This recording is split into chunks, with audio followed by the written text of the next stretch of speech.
Assalamualaikum warahmatullahi wabarakatuh. Perkenalkan, nama saya Dwi Fujirahayu dengan NIM 2622083. Baiklah, pada kesempatan kali ini saya akan memenuhi tugas konseling karir, yaitu dengan menjelaskan konsep dasar konseling karir dan teori-teori yang ada di dalam konseling karir. Baiklah, inilah penjelasan saya. Konsep dasar konseling karir. Yang pertama itu pengertian bimbingan karir. Bimbingan karir adalah suatu proses atau perangkat, yang lebih tepatnya suatu proses yang sistematik, proses-proses teknik-teknik atau layanan yang diberikan kepada individu untuk membantu individu dalam memahami dan berbuat atas dasar pengenalan, kesempatan dan pekerjaan, pendidikan dalam waktu luang, serta pengalaman, keterampilan pengambilan keputusan, sehingga yang bersangkutan dapat menciptakan dan mengelola perkembangan karirnya. Selanjutnya itu pengertian konseling karir. Konseling karir adalah sebagai suatu hubungan erat antara kelompok kecil seorang klien dengan konselor, dengan tujuannya yaitu untuk membantu klien mengintegrasikan dan menerapkan pemahaman diri dengan lingkungan untuk membantu keputusan dan penyesuaian karir yang tepat. Kemudian yaitu tujuan bimbingan karir. Tujuan bimbingan karir yaitu yang pertama itu dapat memahami dan menilai dirinya sendiri, terutama yang berkaitan dengan potensi yang ada di dalam dirinya, mengenai kemampuan, minat, bakat, dan lain-lain. Yang kedua yaitu menyadari dan memahami nilai-nilai yang ada di dalam dirinya. Ketiga, mengetahui berbagai jenis pekerjaan. Yang keempat, menentukan hambatan-hambatan yang mungkin timbul pada diri seseorang. Yang kelima, peran siswa dapat melakukan masa depannya. Kemudian tujuan konseling karir yaitu sebagai proses penyelesaian atau pengaturan pilihan yang telah dibuat oleh klien. Yang kedua itu proses menjelaskan tujuan-tujuan vokasional seseorang, mengumpulkan informasi tentang karya dan kepribadiannya sepanjang waktu. Yang ketiga, membantu klien dalam menemukan fakta tentang dirinya dan dunia kerja yang belum diketahui sebelumnya. Kemudian istilah-istilah karir dalam konseling karir, di mana seseorang ikut serta di dalam beberapa orang mungkin tetap dalam alpukat yang sama dalam tahap-tahap kehidupan. Selanjutnya yaitu rangkaian akulasi yang begitu berbeda. Yang kedua, pola karir, yaitu frekuensi dan namanya akulturasi dalam tahap kehidupan individu-individu. Pola karir menunjukkan kecenderungan jangka panjang, sepertinya kecenderungan peningkatan. Selanjutnya ketiga, pengembangan karir, yaitu suatu proses perkembangan sepanjang hidup yang dapat dipengaruhi oleh latar belakang pendidikan pekerjaan. Yang keempat, kematangan karir adalah keadaan pribadi yang secara aktif dan sadar berpartisipasi dalam menentukan karirnya.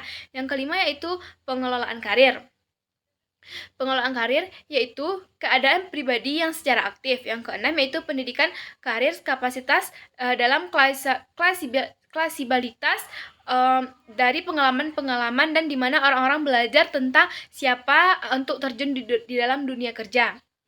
Selanjutnya yaitu konsep karir dalam pandangan Islam. Karir secara umum dapat menunjukkan pada pekerjaan seseorang dalam organisasi kerja. Secara Islam, konsep organisasi yang dimaksud tidak hanya terpaku pada organisasi bisnis semata, lebih luas perspektif dalam agama. Konselor sejati tentukan memberikan pemahaman dan arahan kepada klien untuk menekankan penjelasan aktivitas kesehatan dan pencegahan permasalahan-permasalahan yang terjadi pada dunia kerja. Jadi bimbingan dan karir dapat merupakan jenis bimbingan konseling yang berusaha membantu klien dalam menyelesaikan masalah karir dan memajukan kehidupannya sesuai dengan minat dan potensi yang dimiliki seseorang tersebut. Dasar teori trait and faktor. Trait berasal dari bahasa yang artinya yaitu sifat atau karakteristik. Kemudian faktor yaitu tipe-tipe syarat-syarat tertentu yang dimiliki oleh sebuah jabatan atau pekerjaan. Teori trait and faktor adalah suatu pandangan yang mengatakan bahwa kepribadian seseorang dapat dilukiskan dengan mengidentifikasikan diri sejauh mana dari hasil tes psikologi yang mengukur masing-masing dimensi kepribadian itu. Istilah konseling karir faktor dapat didefinisikan sebagai adalah cara konseling yang meningkatkan pemahaman diri seseorang yang melalui tes psikologis dan menerapkan pemahaman jadi dapat memecahkan beraneka ragam program yang dapat dihadapi untuk menyangkut pilihan program yang selanjutnya. Kemudian, asumsi tentang menurut Frank Fashion yang mendasari adalah yang pertama yaitu setiap individu mempunyai pola sifat yang dapat diukur secara akurat. Yang kedua yaitu setiap okupasi atau pikiran memiliki syarat-syarat yang unik yang dapat diukur. Yang ketiga yaitu sifat-sifat individu yang dapat dicocokkan dengan sifat persyaratan pekerjaan. Kemudian ada keunggulan dan kelemahan teori Track and Factor. Yang pertama yaitu keunggulan teori Track and Factor. Yang pertama, klien dapat mengukur valid akurat dengan dirinya. Yang kedua, klien mendapatkan berbagai penawaran terhadap pemilihan kerja. Yang ketiga, klien dapat membantu mendapatkan berbagai informasi tentang dunia kerja, tempat klien yang lebih puas yang mendapatkan secara gratis. Yang selanjutnya itu kelemahan teori Track and Factor. Yang pertama yaitu klien yang lebih bersifat pasif. Yang kedua, klien akan lebih frustasi ketika ia tidak mendapatkan pekerjaan. Yang ketiga, dalam konseling yaitu lebih tahu tentang diri klien adalah klien itu sendiri. Selanjutnya yaitu implikasi teori Track and Factor sebagai konselor. Yang pertama, individu memiliki sifat yang berhubungan dengan pemilihan operasional yang dapat diukur. Yang kedua, karena individu tersebut pasti menggambarkan menurut tugas-tugas okupasional tersebut. Yang ketiga, mempelajari bagaimana mengumpulkan, memahami, dan menerapkan informasi tentang dunia kerja merupakan suatu keterampilan yang penting dan pokok untuk mengambil keputusan-keputusan. Maka konselor harus membantu individu dalam mempelajari keterampilannya dalam pemilihan karir tersebut. Dasar teori Gisbert. Teori Gisbert menyatakan bahwa anak cenderung dipengaruhi oleh faktor usia. Tahap perkembangan pemilihan karir menurut Gisbert yang pertama yaitu tahap fantasi yang mencakup usia 10-12 tahun. Ciri utamanya adalah anak dalam masa pemilihan pekerjaan yang bersifat sembarangan, artinya mereka tuh asal pilih saja. Yang pada pertimbangan yang menyatakan kenyataannya yang akan tetapi hanya khayalan mereka. Kedua yaitu masa tentatif. Pemilihan karir, orang mengalami perkembangan mula-mula pertimbangan karir itu hanya berdasarkan kesenangan, ketertarikan, atau minat. Sedangkan faktor-faktor lain merupakan pekerjaan dan apakah kapasitas itu cocok dengan minatnya. Ketiga, masa transisi, masa peralihan sebelum orang memasuki masa pemilihan realistik. Dalam masa ini, anak memadukan orientasi minat, orientasi kapasitas, dan orientasi nilai. Keempat, masa realistik. Anak melakukan eksplorasi dengan memberikan penilaian atas pengalaman kerja dalam kaitannya. Kelima, masa eksplorasi. Penilaian yang dilakukan terhadap kegiatan yang berhubungan dengan penilaian yang menghentaskan dalam bentuk para vokasional yang jelas. Keenam, masa kristalisasi. Ketika anak mengambil keputusan pokok dengan mengawinkan faktor-faktor yang ada, baik yang ada dari dalam diri internal maupun yang ada di luar diri atau eksternal. Ketujuh yaitu masa spesifik. Anak memiliki pekerjaan spesifik, maksudnya pekerjaan yang tertentu yang khusus selanjutnya, yaitu tugas-tugas perkembangan vokasional menurut perkembangan fantasi. Usia 11 tahun yaitu masa kanak-kanak yang memiliki kriteria-kriteria pada tahap awal berorientasi. Awal bermain pada awal menjelang akhir tahun itu bermain menjadi orientasi kerja. Yang kedua, tugas perkembangan tentatif usia remaja yaitu 11-17 tahun dengan karakteristik transaksi yang ditandainya oleh pengenalan secara gradual terhadap masyarakat kerja mengenai minat, kemampuan, imbalan kerja, dan nilai spesifikasi waktu.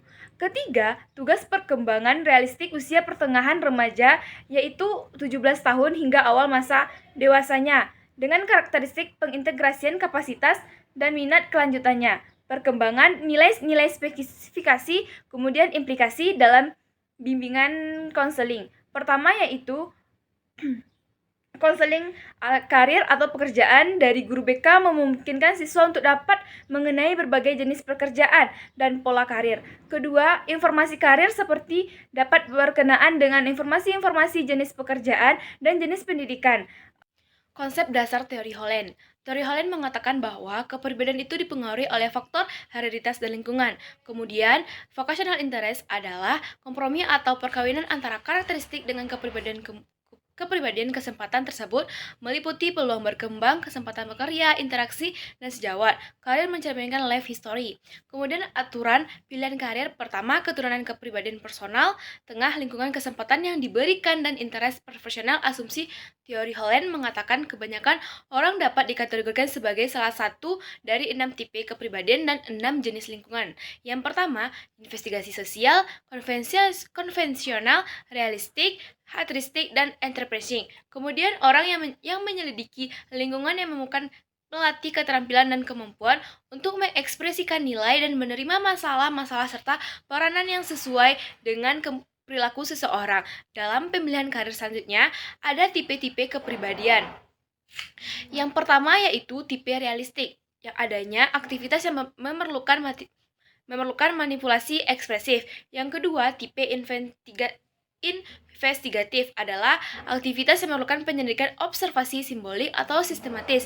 3. Tipe atristik adalah aktivitas yang religius, bebas, tidak realistik, tidak menyukai aktivitas yang sistematis secara teratur dan rutin. Yang keempat, tipe sosial aktivitas yang melibatkan orang lain dengan membantu, mengajar, menyediakan kegiatan yang menyukai aktivitas yang dilakukan oleh orang lain tersebut secara rutin. Selanjutnya, yang terakhir itu tipe enterprising, yaitu menyukai aktivitas-aktivitas yang dilakukan. Selanjutnya, implikasi teori Holland dalam konseling karir, yaitu perkembangan tertentu berimplikasi pada tuntunan tertentu yang pada terdapat bagaimana apa yang harus dilakukan konselor dalam proses konseling karir. Yang pertama yaitu memahami proses dan karakteristik perkembangan manusia. Yang kedua, memahami kebutuhan dasar manusia termasuk kebutuhan khusus dalam pengambilan keputusan. Yang ketiga, membantu membuat beberapa keputusan karir yang saling berkaitan. Konsep dasar teori Ru, ia mengemukakan dua pengelompok karir. Yang pertama, person oriented, yaitu jabatan yang berorientasi pada kontak dengan orang lain. Misalnya, orang yang suka bekerja sama dengan orang lain yang dianggap cenderung demikian kebutuhan yang kuat untuk diterima baik dengan orang yang lain, seperti jasa servis, kontak bisnis, organisasi, dan seni hiburan. Yang kedua yaitu non-person oriented, berorientasi pada benda-benda. Misalnya orang yang lebih suka bekerja dengan benda, menangani barang, atau tanpa mencari kontak dengan individu di sekitarnya. Itu dianggap berkecenderungan demikian karena menghayati kebutuhan yang kuat untuk merasa aman dan terlindung dari bahaya.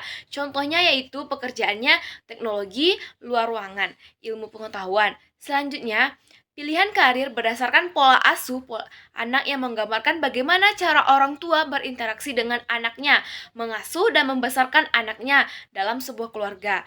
Ada 3 pola tipe interaksi orang tua dalam keluarga. Yang pertama yaitu memperhatikan langsung kepada anaknya, diantaranya dengan melakukan perlindungan yang berlebihan dan menuntut anak itu secara berlebihan. Yang kedua, menghindari anak tersebut. Orang tua mengabaikan fisik dan perkembangan dan menolak emosional. Yang ketiga, orang tua yang diantaranya selalu sabar dan mencintai. Menurut Adro, pola asuh berhubungan dengan kecenderungan pilihan karir ataupun jabatan yang dipilihnya. Yang pertama yaitu pelayanan, yang kedua usaha, yang ketiga organisasi, 4 teknologi, 5 pekerjaan, 6 lapangan, 7 pengetahuan, budaya, dan seni. Dan mengemukakan bahwa terdapat 6 tingkatan karir yang tak terampil. Yang pertama, tak terampil. Pekerjaan yang pada tingkatan ini tidak membutuhkan keahlian atau pendidikan khusus. Yang kedua, semi terampil. Pekerjaan di sini menuntutkan adanya keterampilan dan pengalaman khusus, namun belum ada masyarakat adanya kemandirian atau inisiatif pada dirinya sendiri. Yang ketiga, terampil pada pekerjaan. Yang pada tingkat ini menurut adanya keterampilan dan meningkatnya khusus pada individu. Yang keempat, semi profesional. Pekerjaan pada tingkat ini menurut adanya tanggung jawab dalam skala rendah dan kebijaksanaan untuk diri sendiri.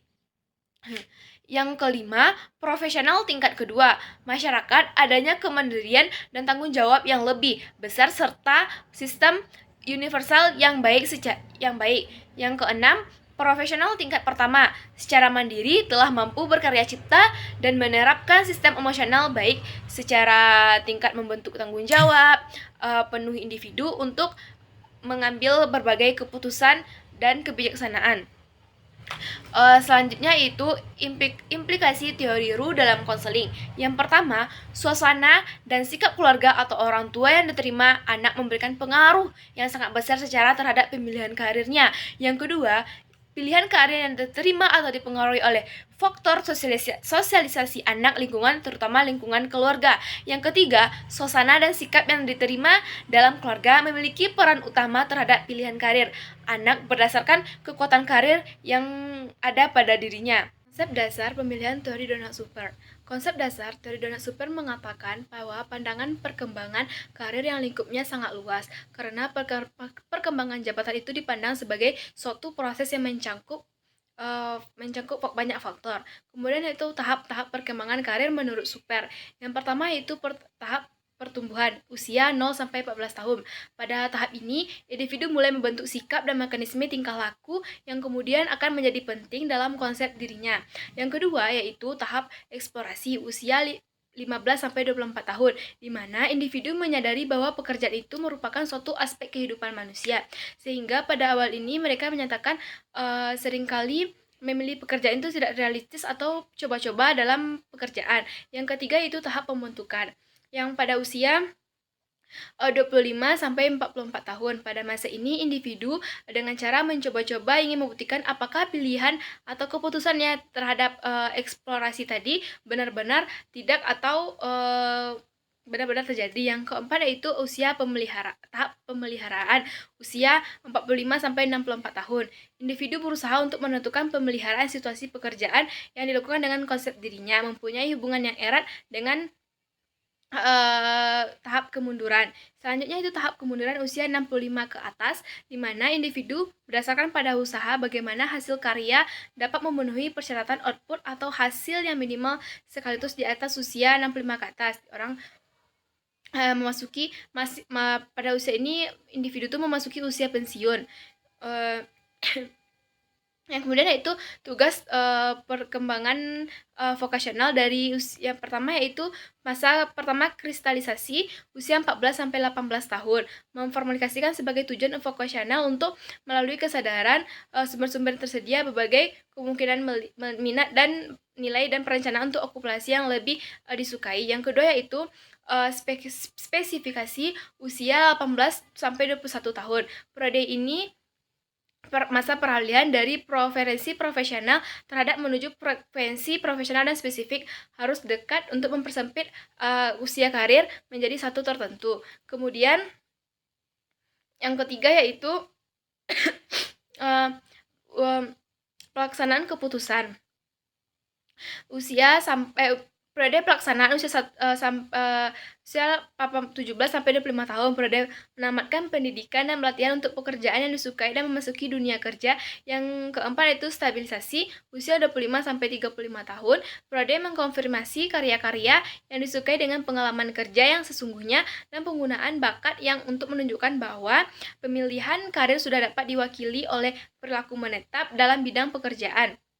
Yang kelima yaitu konsolidasi usia 35 tahun ke atas, di mana periode ini pembinaan karir sebagai pemimpinan karir, pemanfaatan suatu karir. Selanjutnya yaitu pola karir dalam laki-laki. Pertama yaitu pola garis yang stabil, pola karir yang konvensional, pola karir yang tidak stabil, pola karir yang jamak. Kemudian pola karir untuk perempuan terbagi menjadi yang pertama yaitu pola karir yang berumah tangga yang stabil, yang kedua pola ekonomi kerja stabil, yang ketiga yaitu pola ekonomi, yang keempat pelanggan double tag. Kemudian implikasi teori Super dalam konseling. Pertama, kita mengenali diri kalian, maka dapat memahami dan mengenali diri kalian yang bersangkutan. Yang kedua yaitu peluang kerja yang tersedia. Konselor dapat membantu kalian mengenali dunia kerja yang berkaitan dengan kemungkinan kalian yang akan lakukan. Yang ketiga yaitu konsep diri dan realistis. Tahap ini ditentukan sejauh mana kalian dapat membantu mengakibatkan diri kalian yang didukung untuk membantu dia dalam memahami dunia kerjanya. Konsep dasar teori Krumboltz yang mengatakan bahwa kepribadian individu dan perilaku yang timbul dari pengalaman belajar yang unik. Pengalaman belajar ini terdiri dari kontak antara analisis kognitif yang positif dan event-event yang menguatkan secara negatif. Pengalaman belajar yang terdiri dari adanya pengaruh kognitif yang positif dimaksud adalah yang pertama, atribut pembawaan.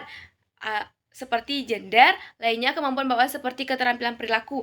Yang kedua yaitu kondisi lingkungan sosial, pengalaman individu dalam bekerja, latihan keselamatan kerja, serta pengalaman kerja. Yang ketiga yaitu pengalaman belajar di masa lalu.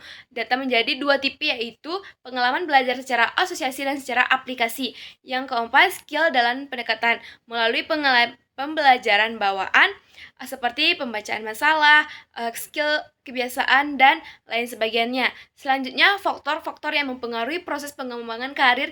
Yang pertama yaitu warisan genetik. Dalam kemampuan khusus, faktor ini berupa wujud keadaan fisik dan kemampuan. Teori ini mengatakan bahwa orang-orang tertentu terlahir memiliki kemampuan besar atau kecil. Yang kedua yaitu kondisi dan peristiwa lingkungan berupa kesempatan pendidikan dan pelatihan, kebijakan dan prosedur seleksi, undang-undang dan penelitian, peristiwa dalam sumber daya alam, kemajuan teknologi. Yang ketiga, yaitu pengalaman belajar. Kegiatan yang paling banyak dilakukan adalah belajar. Ada dua jenis belajar. Yang pertama yaitu belajar instrumental, adalah belajaran kita yang terjadi pengelolaan seorang seperti antisediaan, respon, pembuatan, dan konsentrasi. Yang kedua yaitu pembuatan belajar asosiatif, ialah pengalaman di mana orang mengulangi hubungan dengan kejadian dengan memprediksi dan konsekuensinya. Selanjutnya yang keempat yaitu keterampilan pendekatan. Tugas keterampilan ini dicapai sebagai suatu integrasi penyebab belajar kemampuan khusus dari lingkungannya. Selanjutnya yaitu pengaruh belajar terhadap pemilihan karir. Krumbolz yang mengatakan rumus menekankan bahwa pengalaman belajar yang masing-masing individu selain selama hidupnya menyebabkan berkembangnya pengaruhan primer yang mengarahkan pemilihan karir, karena pengaruh tersebut mencakup satu generalisasi self berdasarkan pengalaman dan kinerja yang berkaitan dengan standar yang dipelajari. Yang kedua yaitu keterampilan yang dipergunakan dalam menghadapi lingkungan. Yang ketiga, perilaku memasuki karya seperti melamar pekerjaan, pembelian sebagai pendidikan, dan pelatihan. Selanjutnya yaitu realisasi teori Krumbolz layanan konseling. Yang pertama, menjelaskan masalah. Yang kedua, identifikasi macam-macam masalah. Yang ketiga, mengumpulkan informasi tentang masalah tersebut. Yang keempat, menguji kemungkinan hasil dari pilihan karir yang beragam. Yang kelima, mengeksplorasi ulang tujuan dan menentukan dan menyamarkan semua proses pada masalah yang baru. Baiklah, itulah penjelasan tentang konsep dasar konseling karir dan teori-teori konseling karir yang dapat saya jelaskan. Saya sudahi. Terima kasih. Assalamualaikum warahmatullahi wabarakatuh.